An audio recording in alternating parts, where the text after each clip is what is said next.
Hello everyone.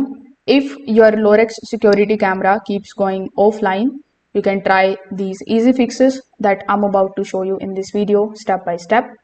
So you need to start by refreshing the connection from the Lorex application. For that, you just have to open the Lorex app. Afterwards, you need to go to the settings. In your settings, you need to first of all look for your camera, then tap on it and select the option of remove device. Now power cycle the camera by unplugging it and then plugging it back in. Once it restarts, simply go back to your Lorex application. After that, this time you need to tap on the option of the plus icon or add device. After that, you need to select your camera and reconnect it. So this particular step is going to fix any syncing issues that cause the camera to go offline repeatedly. Afterwards, you need to basically focus on your internet.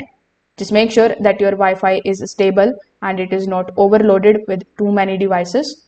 You can disconnect any unnecessary devices temporarily and then you can again test the camera. If your internet speed is fluctuating, the camera may keep disconnecting. So you can also move the camera closer to the router in order to improve the stability. Afterwards, you need to do the full system refresh. For that, you just have to basically first of all turn off your camera, the router and the NVR as well.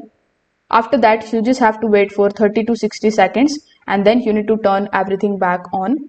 Allow a few minutes for all the devices to reconnect, and this particular system is going to basically clear the network conflicts between the camera and the system. So if this video helped you out, make sure that you like this video and subscribe to the channel. Thanks for watching.